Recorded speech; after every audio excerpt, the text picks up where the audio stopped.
नमस्कार दोस्तों, स्वागत है आपका एग्रीकल्चरल साइंसेज में। मैं आलोक द्विवेदी। आज हम लोग डिस्कस करेंगे सूरजमुखी के वैज्ञानिक खेती से संबंधित।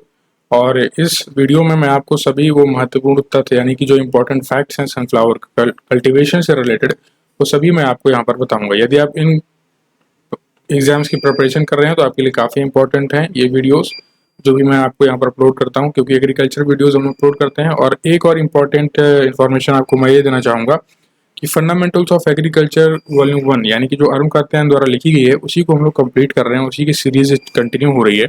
तो चैप्टर 8 जो क्रॉप प्रोडक्शन है उसके अंदर ये आपका टॉपिक आता है ऑयल सीड के अंदर सनफ्लावर कल्टीवेशन का। तो यहाँ पर हम लोग बेसिकली उन्हीं फैक्ट्स को डिस्कस करते हैं सनफ्लावर कल्टीवेशन के अंदर जो आपके एग्जाम के पर्सपेक्टिव से इंपॉर्टेंट है और जो मल्टीपल चॉइस क्वेश्चन के रूप में आपके एग्जाम में आ जाते हैं।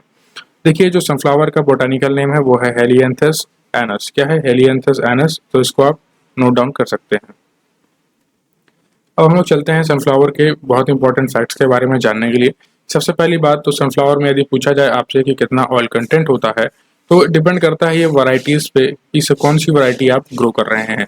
बेसिकली यदि देखा जाए तो अपने इंडिया के सब कॉन्टिनेंट में 35 to 43% आपको ऑयल कंटेंट मिल जाता है सनफ्लावर के क्रॉप में। वहीं बात की जाए जो आपके अदर कॉन्टिनेंट्स है वहाँ पर 48 to 58% ऑयल कंटेंट मिल जाता है।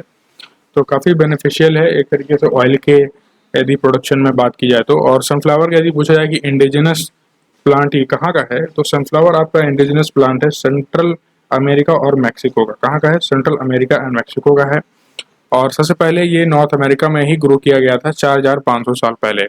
ठीक है, तो बहुत इंपॉर्टेंट फैक्ट है, यदि आपसे ऐसा पूछा जाए तो इंटरव्यू में तो आप बता सकते हैं। बात की जाए तो डिप्लॉयड प्लांट होता है आपका ये सोमैटिक सेल्स में, इसके जो क्रोमोसोम नंबर होते हैं वो 2n=34 होते हैं। वहीं बात की जाए बेस क्रोमोसोम नंबर आपसे यदि पूछा जाए तो आप बताएंगे 70। ठीक है। अब एक बहुत ही इंपॉर्टेंट और बहुत ही जो है ये कह सकते हैं इंटरेस्टिंग क्वेश्चन ये है कि व्हाट डज सनफ्लावर डिनोट्स, यानी कि जो सनफ्लावर है या फूल है जो इसका, ये क्या डिनोट करता है। जैसे कि साइन ऑफ लव क्या है आपका, जो रेड रोज होता है उसको बोलते हैं साइन ऑफ लव। तो सनफ्लावर जो है किसका साइन है?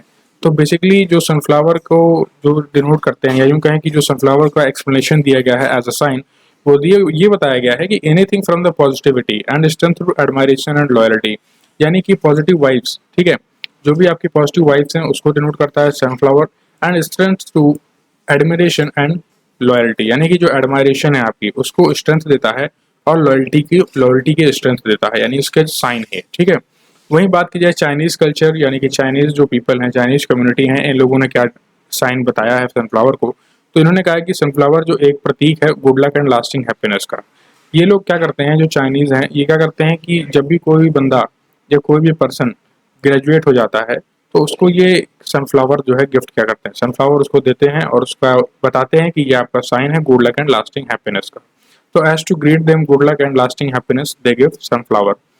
और वहीं बात करें अगर कोई नया बिजनेस स्टार्ट करता है तब भी उसको जो है ग्रीट करते हैं ये लोग सनफ्लावर का फ्लावर देकर। ठीक है, तो आई होप आपको ये चीज़ क्लियर है। अब बात करेंगे हम लोग नेक्स्ट। तो जो सनफ्लावर है आपका most important oil seed crop है सोयाबीन ग्राउंडनट के बाद, और विश्व में सबसे ज़्यादा जो है थर्ड, यानी यूँ कहें कि थर्ड अगर स्टेज यानी थर्ड क्रॉप की बात की जाए ऑयल सीड में, तो सनफ्लावर का भी काफ़ी ज़्यादा प्रोडक्शन होता है। क्योंकि जो आपके रिफाइंड ऑयल्स आते हैं, आपने देखा होगा दो ही चीज़ के ज़्यादातर मार्केट में मिलते हैं, एक सोयाबीन और एक सनफ्लावर। ये कॉमन या यूँ कहें कि जनरली जो पीपल हैं यानी जो कम्युनिटी है इसी को फीड करती है। वहीं बात करें तो इंडिया में सनफ्लावर को कब इंट्रोड्यूस किया गया, तो 1969 में as a oil seed crop इसको इंट्रोड्यूस किया गया था। ये ऑयल इतना प्रीमियम क्यों होता है, यानी कि जो सनफ्लावर का ऑयल है, इसकी जो रिफाइंड ऑयल है वो हम क्यों खाते हैं इसको, क्योंकि ये जो सनफ्लावर का जो ऑयल होता है इसके अंदर होता है high level of unsaturated fatty acids, जैसे कि oleic acid and linoleic acid. 90% of the total जो है लेनोलिक एसिड इसमें होता है। वहीं यदि बात की जाए अगर हमें पहचानना है कि लेनोलिक एसिड इसमें है कि नहीं है, तो हम वो डिसाइड करते हैं यदि लाइट कलर और ब्लैंड फ्लेवर यदि मिलता है या फिर हाई स्मोक पॉइंट आपको ऑब्जर्व होता है उसके ऑयल में से, तो आप समझ जाइए कि लेनोलिक एसिड वहाँ पर एब्सेंट है। अब बात करें तो सबसे ज़्यादा ये कहाँ पर कल्टीवेट होता है, तो रशियन फेडरेशन जो आपका है वो लार्जेस्ट प्रोड्यूसर है सनफ्लावर के प्रोडक्शन के टर्म पॉइंट ऑफ व्यू से। एंड हमारे कंट्री में जो स्टेट्स हैं जो प्रोड्यूस करते हैं सनफ्लावर को वो हैं जैसे कि कर्नाटका है, महाराष्ट्र है, आंध्र प्रदेश है। ये मेजर प्रोड्यूसर की जो है काउंटिंग में आते हैं, यानी कि मेजर प्रोड्यूसर के जो है श्रेणी में ये राष्ट्र नहीं राज्य हैं जो सनफ्लावर का प्रोडक्शन करते हैं। यदि आप क्या करते हैं कि बोरैक्स, यानी कि जो आपका बोरैक्स केमिकल कंपाउंड है, यदि आप इसको 2 ग्राम पर लीटर ऑफ वाटर में एक घोल बना लेते हैं, यानी कि एक सॉल्यूशन बना लेते हैं, और फिर इसको आप स्प्रे करते हैं डायरेक्टली टू द कैपिट्यूलम एट रे flow rates opening stage increase seed fielding. यानी कि यदि आप इसके फूल पर, यानी कि कहाँ पर, कैपिट्यूलम में यदि आप इसको स्प्रे कर देते हैं तो जो सीड फिलिंग यानी कि जो सीड सेटिंग है वो आपके फ्लावर में ज़्यादा होगी, आपको ईल्ड ज़्यादा मिलेगी और आपको ऑयल कंटेंट भी ज़्यादा मिलेगा, क्योंकि नंबर ऑफ सीड जितने होंगे उतनी ज़्यादा आपको ऑयल कंटेंट मिलेगा।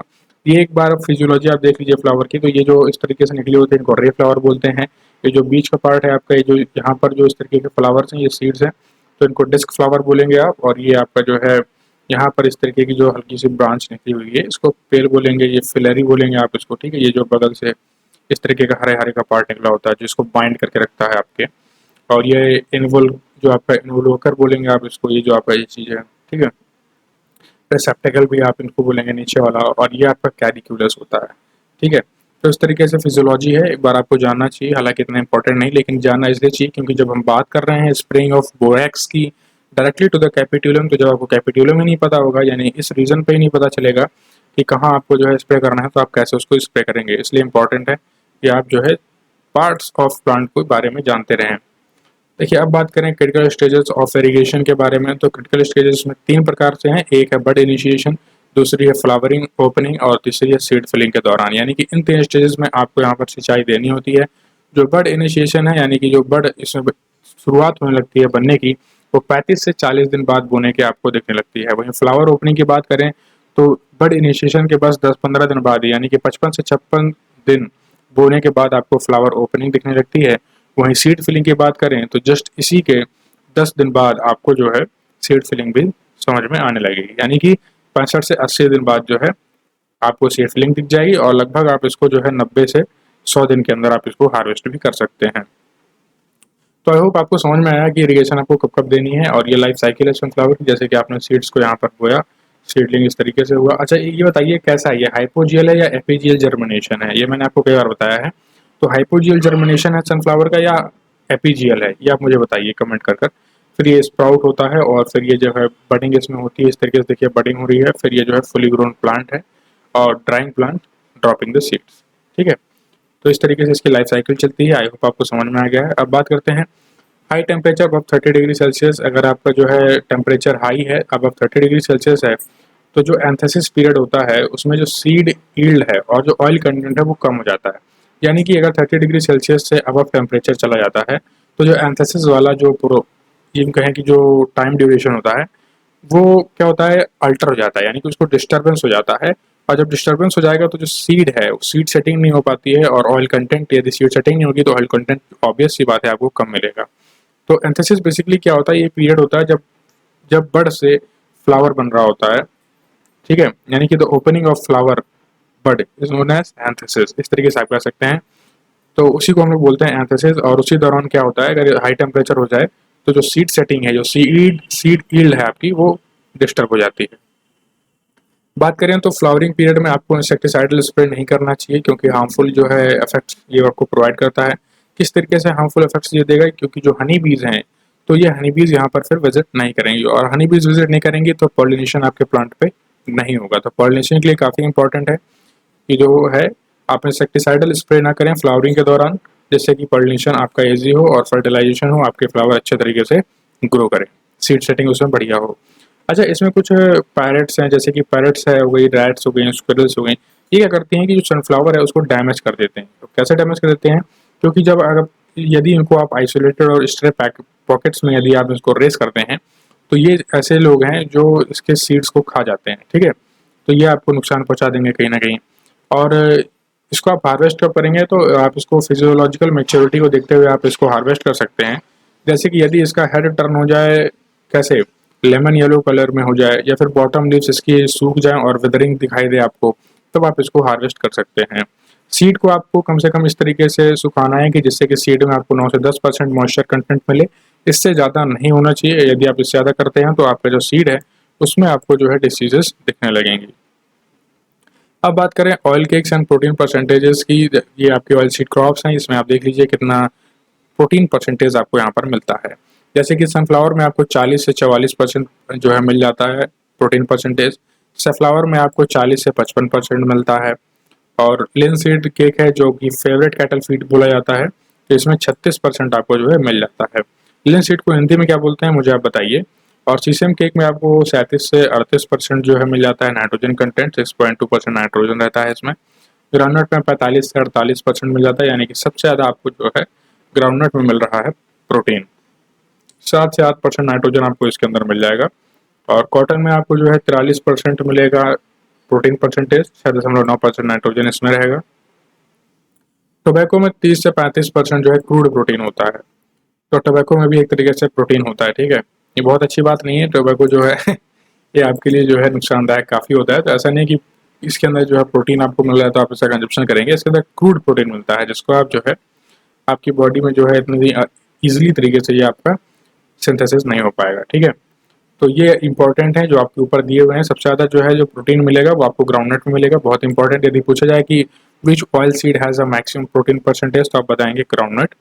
देन इसके बाद आती है आपकी जो है safflower, then sunflower, and then इसके बाद आपकी सीसेम, नहीं कॉटन भी है आपका, ठीक है। तो इसके बाद जो है कॉटन आ जाएगी आपकी सनफ्लावर के बाद। देन इसके बाद जो है आपका इस तरीके से फर्दर कंटिन्यू रहेगा, ठीक है। तो आई होप आपको समझ में आया कि कौन सा टॉपिक और कौन सा पॉइंट क्या कहना चाहता है इस सेशन में। यदि कोई डाउट है आपका तो आप मुझसे फिर भी पूछ सकते हैं कमेंट सेक्शन में। यदि आपकी कोई और क्वेरी है तो आप मुझे इंस्टाग्राम पर फॉलो करके अपनी क्वेरी पूछ सकते हैं, @द्विवेदी52। आप मुझे यहाँ पर टेक्स्ट कर सकते हैं। ये टेलीग्राम ग्रुप है अपना, इसको यदि आप ज्वाइन कर लेंगे तो आपको रेगुलर नोटिफिकेशंस मिलती रहेंगी यदि यूट्यूब से आपको नोटिफिकेशन नहीं आती हैं तो। थैंक यू गाइस, जय हिंद जय भारत। ऐसे ही लगे रहिए, अपने नॉलेज को बढ़ाते रहिए और दोस्तों के साथ वीडियोस को शेयर करिए जिससे कि एक पॉजिटिव एनर्जी आपके अंदर इनहेल हो और अपने आपके फ्रेंड के अंदर भी हो। अच्छे कनेक्शंस बने आप लोगों के, नॉलेज को शेयर करिए। जय हिंद जय भारत।